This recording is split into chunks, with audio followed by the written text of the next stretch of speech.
আসসালামু আলাইকুম। কেমন আছেন সবাই? নিশ্চয়ই ভালো আছেন। আমিও আপনাদের দোয়ায় অনেক ভালো আছি। আজ থাকছে আপনাদের জন্য অত্যন্ত গুরুত্বপূর্ণ আরও একটি আপডেট নিউজ। তো আপডেট নিউজটি কি সেটা জানতে হলে পুরো ভিডিওটা জুড়ে সঙ্গে থাকবেন। আপনারা এই মুহূর্তে দেখছেন NTRC and education update channel. আমি আছি মোহাম্মদ ফিরোজ কবির, সহকারী শিক্ষক। তো চলুন শুরু করা যাক। আজকের যে গুরুত্বপূর্ণ আপডেট নিউজটি আছে সেটি নিয়ে কথা বলা যাক।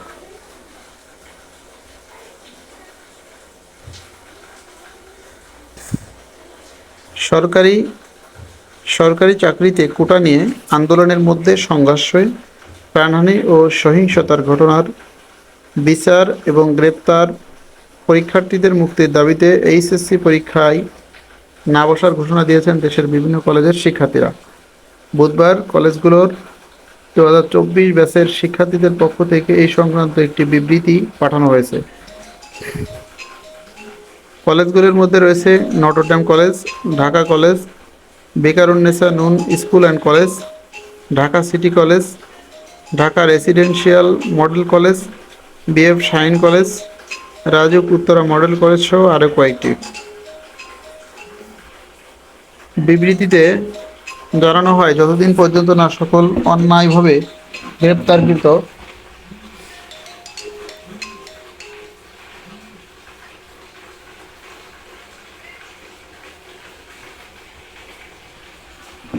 গ্রেপ্তারকৃত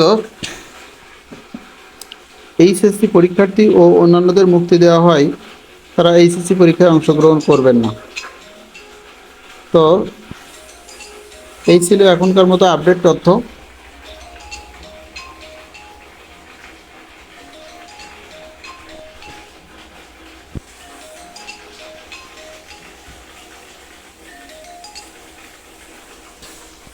দেখা হবে নতুন আরেকটি কোনো ভিডিওতে। ততক্ষণ পর্যন্ত এনটিআরসি অ্যান্ড এডুকেশন আপডেট চ্যানেলটির সঙ্গে থাকবেন। বেশি বেশি লাইক, কমেন্ট, শেয়ার করবেন। ধন্যবাদ সকলকে সাথে থাকার জন্য। আসসালামু আলাইকুম।